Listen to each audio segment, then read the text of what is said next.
Welcome to The Radical Bureaucrat, a podcast for people who want to change institutions from the inside. I'm Sam Rosaldo, and I believe that good government matters, like, a lot. Oh, me too. I'm Abram and I believe that complicated problems never have simple solutions. Oh, me too. If you work in a bureaucracy like we do, or if you care about bureaucracies, then we think you'll get a lot out of our podcast. The Radical Bureaucrat. All right, so on today's podcast, we'll be interviewing Paul Forbes, who's from the Expanded Success Initiative in New York City. Yeah, the Expanded Success Initiative was launched in 2012 to really get at how can schools get more young Black and Latino men not only ready to graduate, but ready for college. Well, one of the big reasons that we wanted to interview Paul, and I think we talk about this a little bit on the interview, is just the kind of like status or role that he plays in our sort of little community of people who are trying to do better by these particular groups of kids. So Paul is the kind of person who like multiple people sort of call dad or their brother, and who's just to a point that Sam made toward the end of the first episode, like just such a loving person and just like really pours himself out for people. And I would say, you know, within the DOE, the Department of Education, the city school district, the Expanded Success Initiative and Paul himself as the leader of it are the one place where you can expect to have fairly radical conversations about race, and where you know those conversations are happening at their conferences, in their trainings. They're confronting the issue head on, and it's kind of fascinating to see that facet of the bureaucracy really doing that work, whereas in so many other parts it doesn't exist. Yeah, many.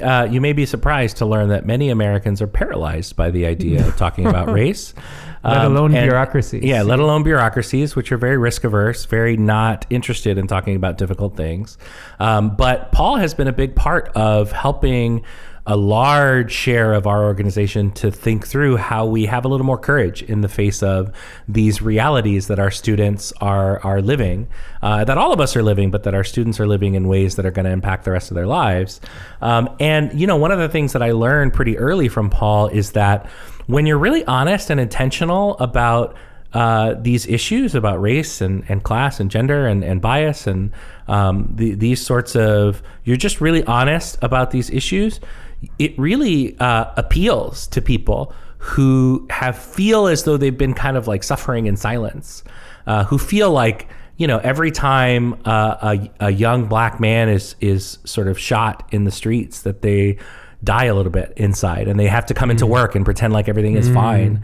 And Paul doesn't do that. Paul doesn't sort of play around with that. He takes it on head on, and he leads the difficult conversations in a way that really like calls to people who are feeling things, but who don't feel as though they have a space to talk about it. And so I think that's a big part of why so many people in the DOE sort of look to him and his leadership in this way. And we look to him as a type of model of a radical bureaucrat. Yeah. If you like what you're hearing on our podcast, leave us a review on iTunes or wherever you get your podcasts. It really does make a world of difference. The reason that I thought of you, it was my idea, and part of the reason was this conversation that you and I were having about like trust. I don't know how much of the trust part we'll get into, but like you, maybe out of anybody that I've seen, have like built this community, have like convened this large community of folks. And I know that this year, the like theme at the launch was this African proverb: if you want to go fast, you should go alone. But if you want to go far, you should go together. Did I get it right? Sir. And so that's sort of why I was like, oh, we need to talk to Paul. We need to talk about Paul about this idea about building community and going together. And like, you know, why should we focus on building community or coalition with others or with a large group of people?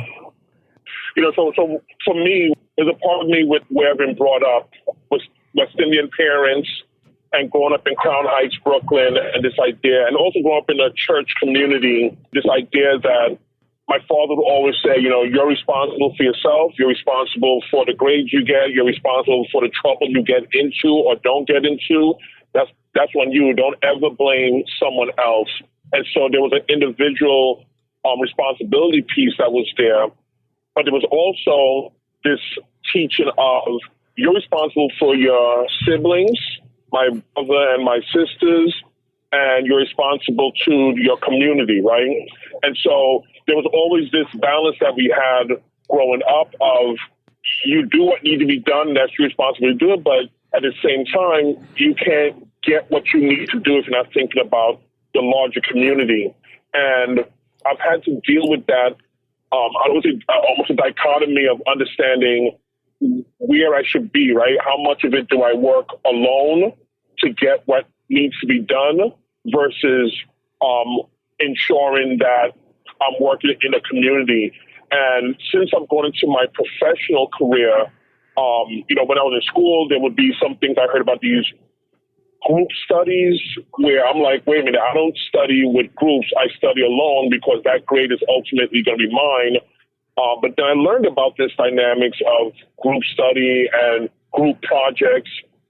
And it became clear to me as things like jigsaw, right? Understand that you can cover a book and learn a book or a topic when other folks are involved and bring their input and bring diverse and various ideas. And so it's been, especially in my professional career, where I've really begun to understand and appreciate this idea of going together and not trying to do everything alone, because left to my own devices, I probably would want to stay alone because I'm going to say, you know what, I want to blame anyone.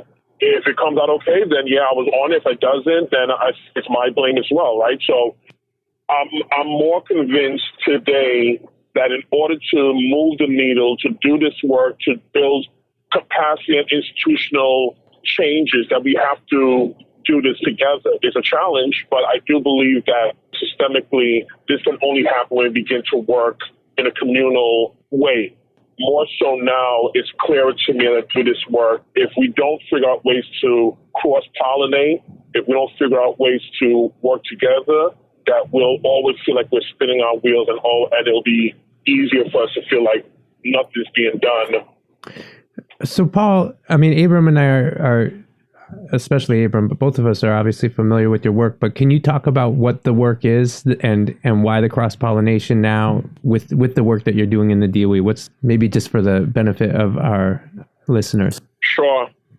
So currently I'm the director of the Expanded Success Initiative, ESI, which is part of the Young Men's Initiative in New York City. The Young Men's Initiative was announced by the former mayor Bloomberg in 2011. The largest public-private partnership in the country that would focus on improving outcomes for Black and Latino young men in New York City, and the areas were justice, employment, health, and education. I was blessed and fortunate, as I was in the Department of Education, to be chosen to lead ESI, Expanded Success Initiative, which is a focus on improving the number of Black and Latino young men who graduate from high school, college, and career ready. And while I have been doing this work, at that point, it was probably my 15th year in the DOE or the Board of Ed, I was doing this kind of work in some form or fashion with elementary and middle schools. This was the first time that I would be working with high schools at this size, right, with 40 high schools. And these schools were basically going to look and see what they were doing and saying, we're doing a good job of moving our young people to and through high school, but now the question is, can we take what we're doing here, use those same tools and resources and ideology to support the young people to ensure that they're ready to enter, persist, and succeed in higher ed and the next chapter of their lives, right? And so, again, looking at that work was one thing for me to say, okay, I'm going to look at these schools. They're going to be a research and development project that we're doing. But again, by the end of the first summer, I said, while we had 40 individual schools that were doing things that was customized to their community, it was incumbent on me and the ESI team that I said, listen, we have to figure out how to bring these folks together who are doing whatever they're doing in their neighborhoods, in their geographic districts, wherever it is, that they can learn with and from each other, because it's just impossible to believe while one school is doing it well, there's other schools that are doing things well or not doing it well. And it's important that for us to do this, you learn with and from each other. So there's some schools that continue to work in isolation and feel like I can do this on my own. And it was clear from the data and the responses that as good as you think you are, you can only go from good to great when it's clear to you that you don't have all the answers and the answers are out there, but you have to be receptive to hear that, but to also share with that reciprocity piece. And so that's when we really started creating that community of ESI liaisons in schools that would come together to hear from the experts in the field, locally and nationally, but also to hear from the experts who were in the room who were doing the work as well. It's difficult, but that's been the mindset that I've had with Intentions. Got it. Wait, so you don't have the answer? Right. So I'm wondering why, we're on this podcast. So I'm going, hey, wait a minute. I'm here to hear from other people about, no. We have ideas now. I do believe that I have the answer in terms of what it takes to create the conditions for that to happen and how intentional we have to be. I'm confident in the approach that I personally committed to and that I'm taking. And part of the answer is built in there, right? I was a philosophy major through my whole Socrates will say, listen, I'm not here to give you that answer, but going through this process, we will find out what the answer is not. That's going to bring us closer to what the answer is. And so I believe that I've been on that kind of journey with this, and now in the 5th year of ESI and 21st year in the Board of Ed, Department of Ed, I do believe that, again, I have a framework and a theory of action that has been helping to put us in a place where we truly understand how we move the needle. Yeah, it's interesting that you brought up the example of the jigsaw reading, yes, which is a very kind of like teacher move. An interesting explanatory comma, right? Is that like a jigsaw reading is when you take some body of text and then you cut it up into pieces and you have different people read different pieces and then you have them come together and talk about their piece. And then by that's sort of like putting the puzzle back together. A jigsaw is sort of also a saw, right? Which is a really sloppy way to cut a piece of wood.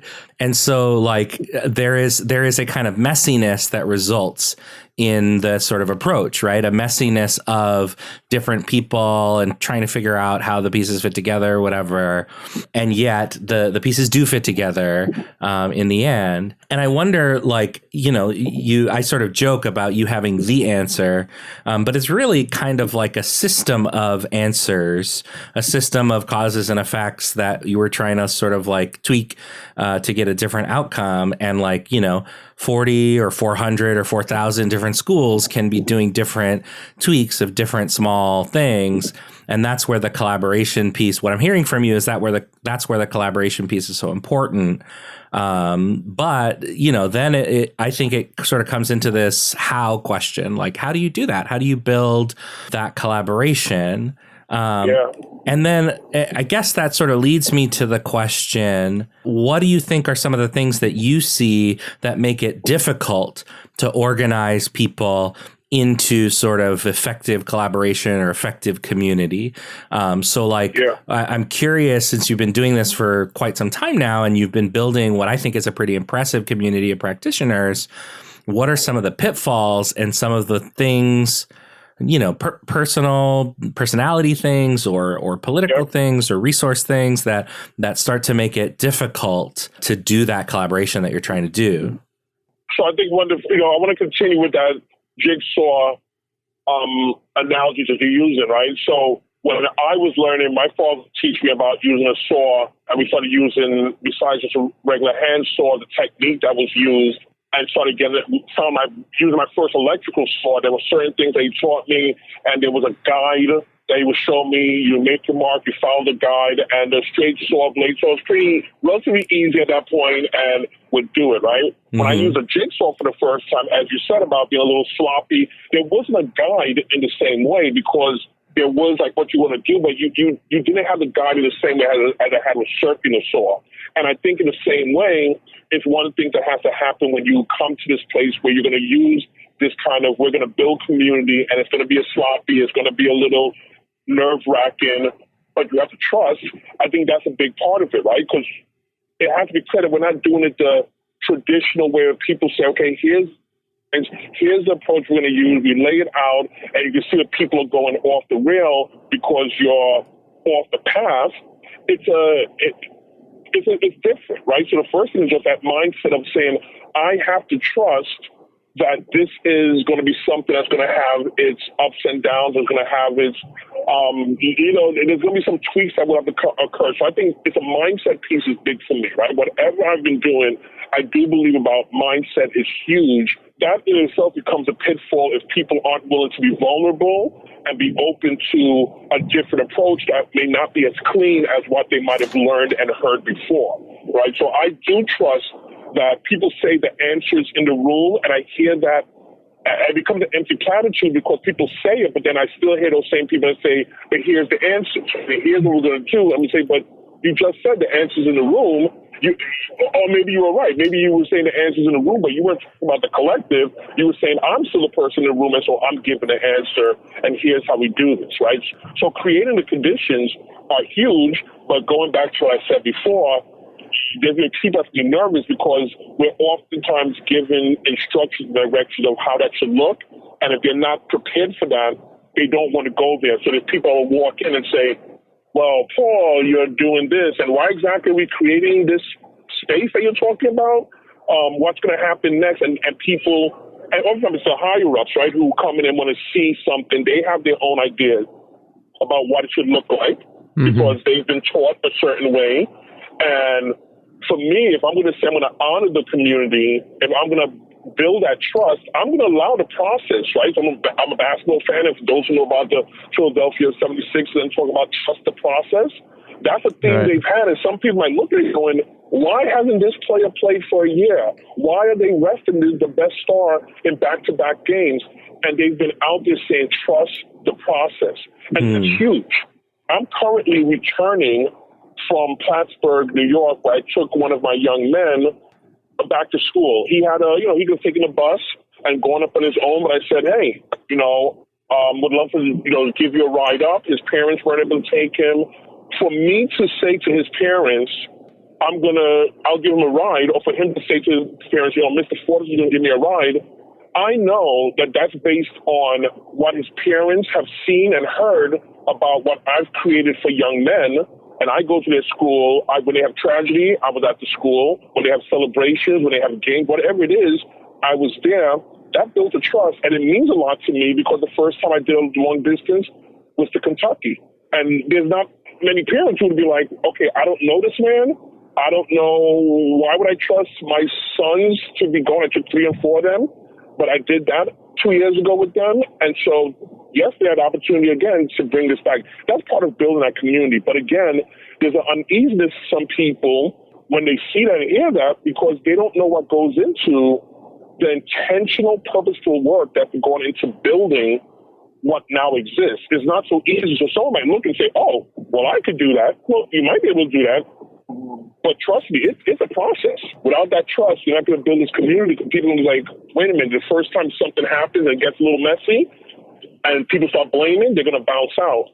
So I would say those 3 things right there are some of the obstacles within the group and for folks who might be observing and looking to see whether it's worth it. Because, one is going to be that mindset and belief. 2 is going to be vulnerability for the folks who are in that process and those who are outside. And the 3rd one is just the speed of trust, building and trusting that process to get where we are so we can navigate through good and bad times. If we don't have that, I think it all falls apart. I think that's pretty amazing. That I think it's rare, right? Like taking your 76ers analogy, it's rare to have someone above you who's willing to allow the process to play out. So that's powerful in and of itself. And I could ask you more about that, but I actually have a different question I wanted to ask you about, Paul, which is just the intersection of your work with policy? I mean, you've talked a lot about collaboration and community and kind of practice at the ground level down to the level of the individual student who you just took back upstate to school. What about policy? Like, are they a part of your work? Is changing policy a part of your work? I'm sure on some level it is. So at what level does that intersect with what you're doing? So, people have said to me, Paul, do you want to go into policy making? And, I've had some folks, some of my supervisors at times say, okay, so Paul, part of this work has to lead to the policy piece. I agree with that. I agree that, we need to do this work and understand that it needs to move to the policy piece, right? So I know my limitations and I know where my strengths are, my weaknesses, and I think there are folks that are better positioned and stronger with using data or understanding what this means in a more macro level that can do this work. The work that's being done needs to move to a policy level. Because again, Paul Forbes could do this, but I believe that there's, first of all, structure that needs to be created to allow that more people are doing or thinking that this is possible, right, and that it can be and should be implemented across the board of how we do this kind of work and how we intention it. That being said, I would say that I have my own apprehensions and my own fears about what happens when people are going on this journey towards policy of who gets involved, who wants to make their own tweaks for whatever agenda. And I'm not saying I'm not interested in that. I'm more interested in seeing it at the ground, in the trenches, and putting in that work. Right. And then having the quote unquote smarter people be the ones that take that and said, you see what can be done? Look at what's being done. I think it's people who just don't do this work, but they feel like nothing's going to come from that. There's people like Samson Youngway, who I've worked with, a data scientist. I can look at things and see what the policy would be. So I believe in folks being on the bus, but I also believe in us being in the right seats, right? So I believe policy must flow from this, but the right people should be doing that. Yep. I'm not sure I'm the one that should be doing that, because I think I need to be better at that and have that lens as thinking.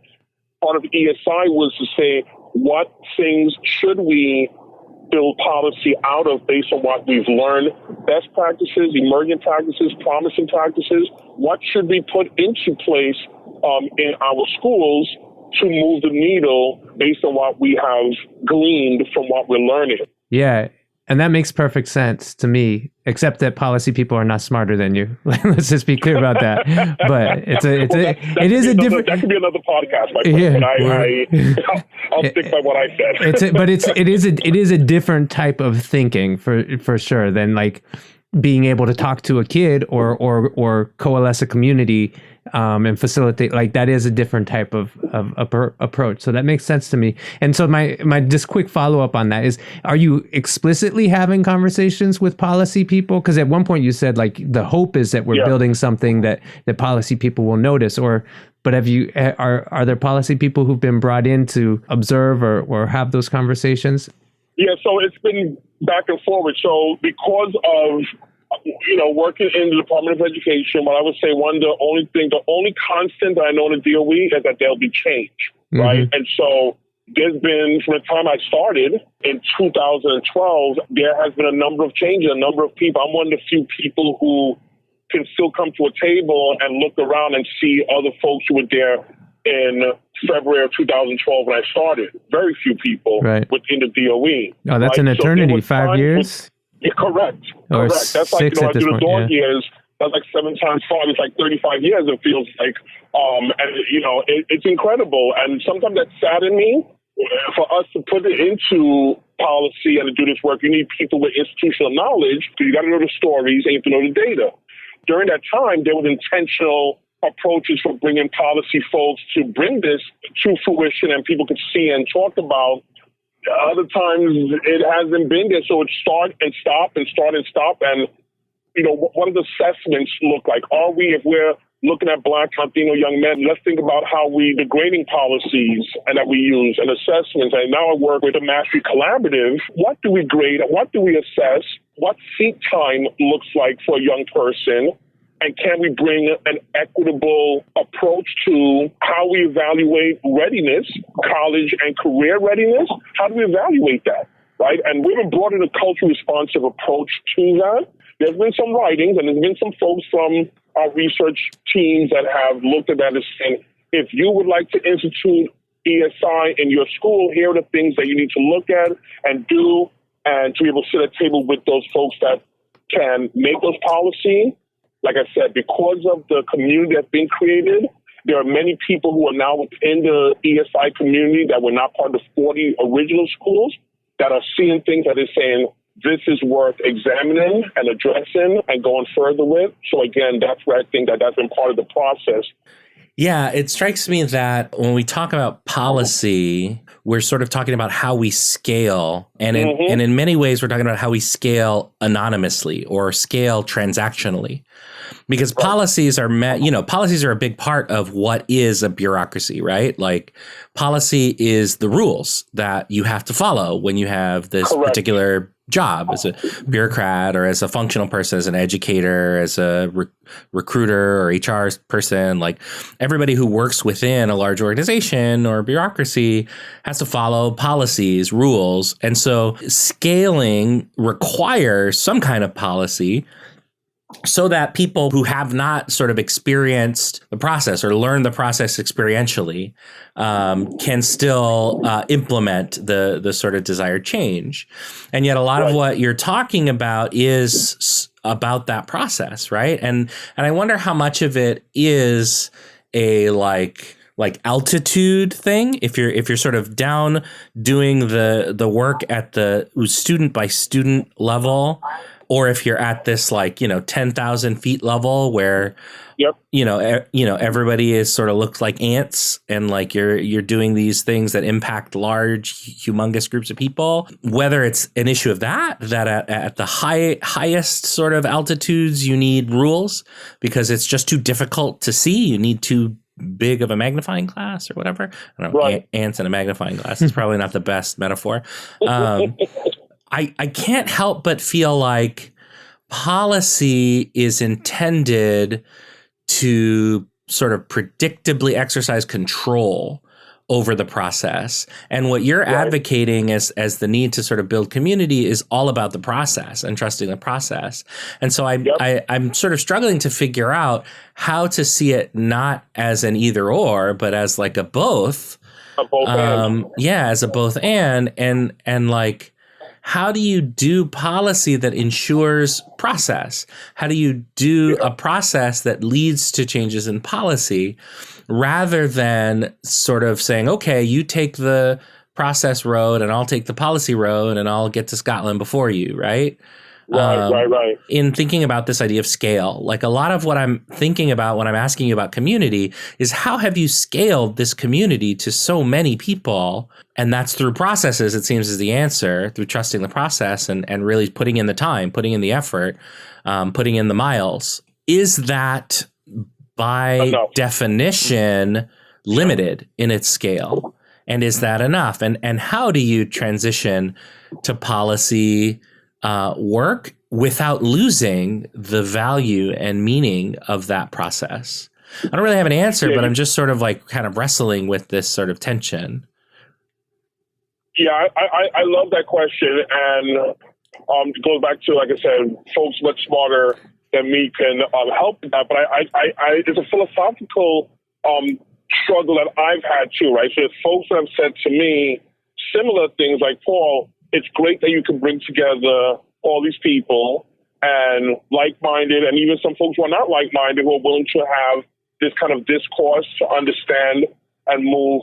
But what then, right? What do we get from there? And how do we create that space that out of what you've created or what's been built, that you now have people who are now laying out the policy is using this process, as you said, they have that mindset, right? Because if you don't have the understanding of what this is, you will go in and create policies without having this knowledge. So maybe it's good to have folks go through this process, like you said, not an either or, but a both and kind of mindset. Because again, as opposed to a transactional relationship, it's an interactional relationship. So how do we create that? And so again, I think my bias is I get nervous with the policy folks who will come in with already their preconceived notions or their book knowledge and say, okay, this is what it is, we're going to do this, without having appreciated the relational transaction that's occurred. So in terms of the process that you're working, how is it that you've been able to do this for so long? Like we said, this 5-6 years, that's an eternity. And I'm wondering if part of it is because you have such a clear sense of what your place and your role is in terms of building this community, and you're not stepping into the policy realm. And as you said, there are people who come in and who are questioning the model and saying like, well, we need you to do this, or we need you to do that. Like those are the things that can really sidetrack any project. There was one thing when I started with ESI, I said, I am going to stick with ESI at least until the first cohort of young men graduate and into their first year of college. Because ESI, again, was about college and career readiness, right? So you couldn't, after 3 years, when they're going into their senior year, if you're not there anymore or if it's gone, then we go, well, were we successful? I don't know. We have to wait for at least 6 years or so to see. And I know I personally made a vow that at least 5 years I would be with ESI. And I made a vow to some of our young men and some staff, because there were staff people who were saying, Paul, we know how this works. You get a few dollars, you do an initiative, the new bells and whistles come, the new dollars come, and they move on to something else. Mm-hmm. And I vowed that I would commit to this and advocate. I've always said, you do the work, and I promise you that I'll be advocating, but this is a two-way street. We got to do this so I can help you help yourself, right? And so there were many schools that did not honor that, and that's okay. I didn't expect that to be done 100% fidelity, but there were many schools that did. That cohort, they said they honored my commitment. They saw it and they honored it by saying, we will continue to persist as well because you were willing to persist and honor what you said, right? Mm-hmm. But throughout the difficulties and the challenges, you did that. Mm-hmm. And what that does is also create a community of other folks who are saying, you may not know Paul Forbes, you may not know about ESI, but let me tell you something. If you want to see and look at what's possible, you should come and see what they're doing. Or if you want to see from someone because you've been burnt before by bureaucrats or folks from a central team who says something, but then they do what they want to do or it's top down. But if you want to see someone who's going to be here on the weekends, who will come to events or whatever, I've been blessed with the health and strength to be able to do this and that stamina. And so I would say I make that commitment to do it, and I've tried to honor folks who are doing it as well to say, well, Paul will, and if he can't do it, he's going to do what needs to be done or reach out on that behalf. So I think I've really, without tooting my own horn, I've been faithful to this process as much as I've asked folks to be. I'm not going to ask you to do it if I'm not willing to do it. And so I think that's important because in organizations like the DOE and federal, all over, there's a mistrust of people saying, okay, you sit up there and tell us what to do, but you don't know what it is to be down here doing this work. And what I can say is that I do know what it is. And I can tell stories when people say, well, why is this working? How is it? I will sit in a meeting and tell you the stories of Jonathan Benjamin. I will tell you the stories of Angel Diaz. I have the personal stories, so I can show you some data, but I also can tell you the stories. And so when people have come in and said, oh, we want to go in a different direction, there's been some pushback when people are saying, no, you can't eliminate that. We need this. We don't have to be the ones always talking about what needs to be done or how this is beneficial. There's folks out there who tell me that they found out because they were hearing about someone talking about this is real. We're affecting change for the families. You see the reaction by the father, the mother, the sister, the brother who see Jonathan, but also see that there's people in the DOE and it's people who love and care about him. And when other folks say, hey, we're moving on to something else, right? I've been able to say, but we can't. I've been at the table when I've said, but we can't. We can't just move on. And hear the story. This is why we can't move on.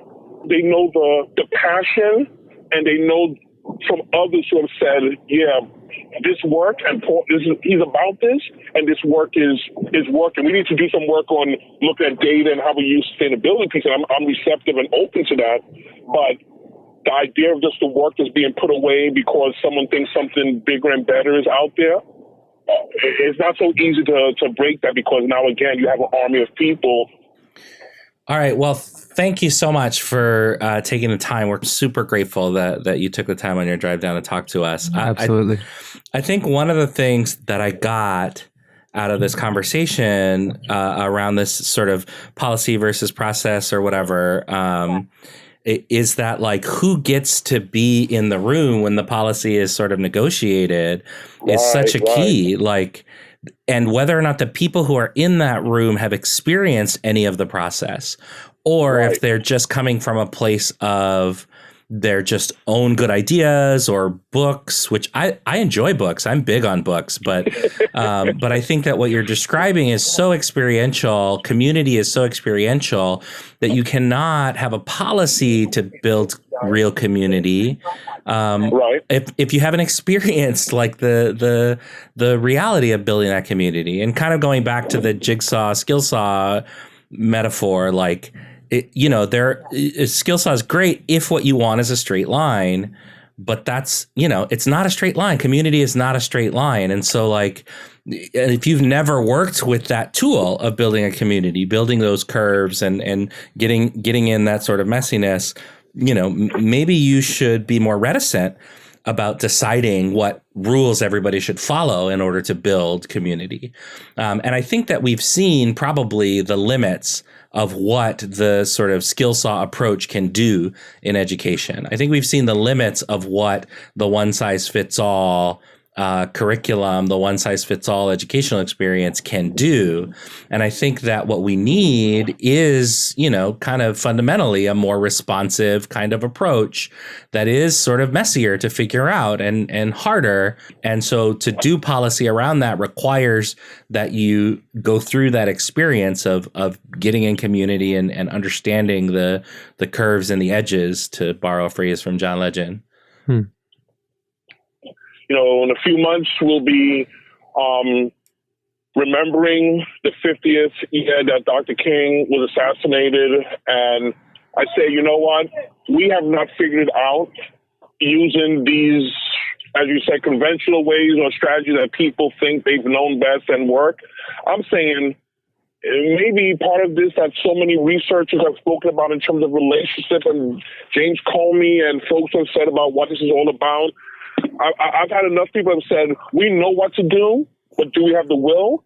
I think that the relationship piece, that community piece of saying we're going to come together and do this as a unit, the Ubuntu kind of mentality of saying, you know what, maybe we've gone with a Eurocentric kind of view for so long that we've been biased and we've been clouded with this mindset, but let's look at how Native Americans, what they use for how they build community, how they were so successful. Or look at ancient communities and societies that were right here where we live right now. Let's honor that. Let's try that out.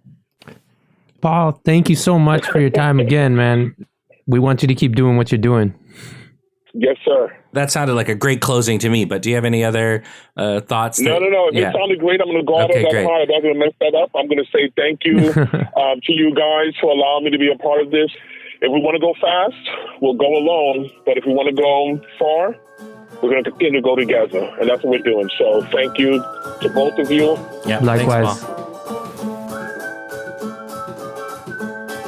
Hey everyone, this is Abram, and we just wanted to quickly interrupt the episode with a real-time update about how the podcast process is going. Yeah, and so this is Sam, and Abram, check it out. I met with a young colleague from another city agency, and she told me, I've been listening to your podcast, and I realized I'm a radical in denial.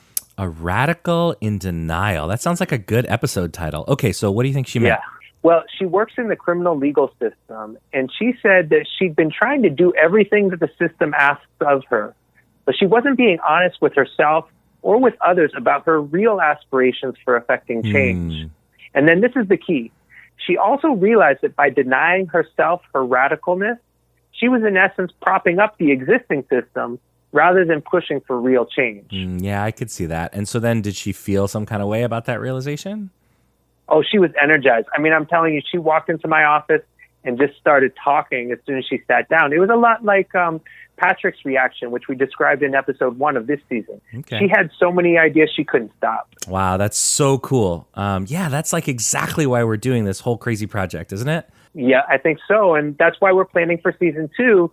And everybody out there, that's why we need your help. Okay. Putting on a podcast is a lot of work. And to make this sustainable, we're going to need to pay some folks to do some of that work with us. Oh, we just hit them with the ask. Okay, so check it out. There's editing the podcast, and then we have like a whole website and a newsletter. We've got to write show notes, and then we've got to re-edit the podcast when we realize that something is different. And there's a little bit more editing to do right before we post each episode. But we have so many dreams for the podcast, and more than that, we have so many dreams for building and expanding the Radical Bureaucrat community. Hashtag Team RB. Yes, that's what I'm talking about. So here's what we've done. We set up a PayPal button on our website at radicalbureaucrat.com to launch our first ever fundraising effort. This will enable us to put out a second season to reach more people with even better and more content. Again, please go to radicalbureaucrat.com and hit the PayPal button. We'd also really like to hear from you whether or not you can donate on PayPal. So what do you think we should do for future episodes? How has the podcast been resonating with you? And what else can we do to spread the word about this community and this podcast? We'd love to get these suggestions by email at info@radicalbureaucrat.com or as comments on the blog or on Twitter. We appreciate you. Yes, so much. Okay, so now let's get back to the show.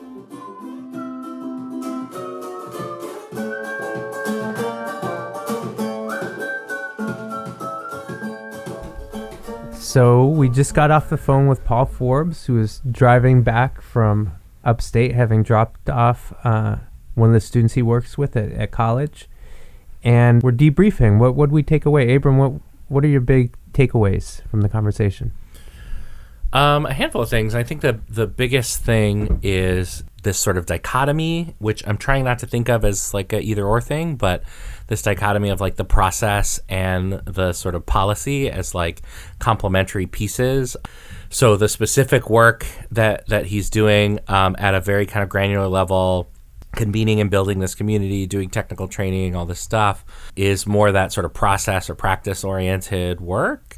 And then how you scale that kind of work through the sort of tool set of policy and the ways in which doing that in some ways like threatens the fidelity of that like process. I don't think there's a resolution necessarily, but I do think that is a part of where the work is at. I'm not sure if I heard exactly like what is it about right now, and maybe it's the larger political climate, the national climate, but it's sort of the time is now to sort of build a larger, broader community around this work of equity for traditionally underadvantaged categories, Black and brown students, Black and brown boys in particular.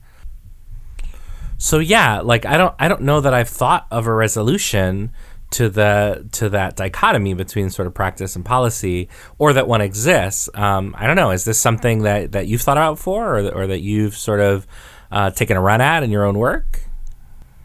A resolution to the dichotomy between practice and policy. I mean, you want to ask a different question? That's a tough one, Abram. I mean, I don't know what I appreciated though for him, and I think this is true for a lot of effective leaders, and I thought almost more about him as a leader than I did about him as like someone within the bureaucracy, is that he had such clarity of purpose. You know, he said, I leave that for the people who are smarter than me. But I think it's much more like it takes a lot of intelligence on his part to say, this is where I feel like I can make the impact. And then, you know, something that you and I have talked about is just, well, then how do we help him? Like, how can people who are on the policy side understand and appreciate what he's doing? And he even said, like, I look to like both of you to help. And it's like, I'd love to help, but I know I'm not helping you right now. Like, is there more I can do? What do I do? Yeah, I need to work that into my job description to figure out how to help him. But, you know, just going to my big takeaways from the conversation, he's a different kind of bureaucrat. Like, I mean, is he a bureaucrat? Is he a bureaucrat? I think you hit on that in something you were saying that I think bears like teasing out, that like he demonstrates this clarity of purpose and even this kind of like entanglement of his identity and his upbringing, right? that really is this sort of hallmark of a really good leader, right? And is there a difference between a leader and a bureaucrat? And like, is that the difference? Is the difference that, a bureaucrat is figuring out the sort of weaving through the machine, and the leader is sort of, I'm going to let somebody else do that. Here's what I think is important, and this is what I'm going to do. I'd like to think that he is a model of a radical bureaucrat. Okay, let's call it that. Yeah. I want to just tie it back. I mean, one thing that came to me is the contrast with our earlier conversation about Eva Moskowitz. I mean, the article we read was really asking, does democracy get in the way? And part of that question, inherent in that question, is democracy too slow? Is it too messy? Do we need to cut through it sometimes for the benefit of the kids? And he had a really so deeply held, and he wasn't making an argument, but he has a deeply held belief that it's never going to be effective if that process doesn't involve community input, and that we can expect, it goes back to the African proverb. Like, the proverb itself is the response to that entire article. Yeah, this idea that like what we think of as democracy maybe is a midpoint on a spectrum, and on the ends of the spectrum are, on one hand, this like authoritative dictatorial kind of model. I've got the answer and everybody needs to do it. And then on the other end is sort of what Paul is expressing, which is sort of like true democracy, ruled by the demos, by the mob, where like everybody needs to participate and be involved, and we've got to go through this process. And I think you and I both have been involved in what felt like overly democratic processes, where like, there's no way to find consensus and a decision because there's too many voices with different interests pulling on the conversation. Maybe what we've built and that we think of as a democracy is actually kind of like a compromise between those two extremes. Right. And the question is how to sort of pull in one direction or the other as needed to do better. Yeah. One last thing I want to say is that, about the Philadelphia 76ers and the process? Actually, I didn't. I enjoy kind of playing along to people's sports metaphors. So let me spell that out for a second. Can you, please? So it's really interesting because the funny thing is he compared his process to theirs, but the jury is still out on the 76ers. Okay. So that story's not maybe done. He'll regret it. He might regret it. So what happened was that the 76ers basically started tanking, I don't know how many years ago, so that they could get higher draft picks, because the lower you finish in the league, the higher the draft pick you get. But during the process, their fan base was irate. People around the league were like, this is an abomination. You can't have a league where teams are just tanking and clearly not trying to get better. But the process was, we're going to go for a championship, and we're not going to get a championship unless we get these top players. I think people are excited about the team, and I think people recognize that they're still really young, and with another year or two, they might get really good, but they might not. And and if they never get to that elite level, like, will it have been worth it? And there's other teams that are winning championships and didn't go through the same process. But at the same time, the process has become a rallying cry in Philadelphia. And so, man, I'm a big believer in process. Like, process is sometimes my downfall. Is there another way? Is that I guess one lesson is there's no one best way. I'm going to err on Paul's side, though. Yeah, I think that I can't really guarantee that people will know what they need to. I can't really guarantee that we'll have like good ideas or answers, but I can stick to a process, right? And I can trust in a process to produce through dialogue or through whatever the process is, to produce something better than just me or you or some talented person thinking of a solution. And so I think I also err on Paul's side of that spectrum that I described, of wanting to involve all of the people who are affected by these issues that we're hoping to solve or make progress against, and like hearing what they think the solutions are, and doing sort of more participatory work, community-oriented work, which is why I wanted to talk to him in the first place, is because I know that this is sort of a big part of what he does. All right, so Abram, let's end like good radicals. What's one thing that you've learned that you can take into your work? I learned that there's a basketball team called the 76er. So one thing that I'm going to take back is, I really liked this metaphor of the jigsaw and the circular saw. I think that there's limitations to like any metaphor, but like thinking about what's the right tool for the job, and is more process and participatory work the solution, i.e. the jigsaw, the messiness, the curviness, or is it a case where you have to set up like guards and like rails and then like power through a straight cut and get that same straight cut 1,000 times, and that's sort of more the policy tool. What you learned today? One thing I take away is, he talked about 3 things as being essential to his process: mindset, vulnerability, and trust. I just had a conversation this past week about mindset and the importance of mindset. And actually, I said to a counselor something, and I'm going to keep using it. I was like, don't do that. That's a compliance mindset, And so I was like, ooh, that's kind of good. So I'm aligned with Paul. You came up with that on the fly? I came up with it on the fly. Yeah. Impressive. But he took it much further, and he's obviously been thinking this stuff through, and I appreciated his thoughts on it. All right. And finally, we should end by being good bureaucrats. The views expressed here are our personal opinions and do not reflect the official or unofficial position of any government agency, policy, party, leader, or really anyone besides the two of us, and maybe you or maybe not. This content has not been sponsored or approved by anyone and was mostly just made because we wanted an opportunity to talk about things that matter to everyone, whether they realize it or not. Thanks for listening. Thank you.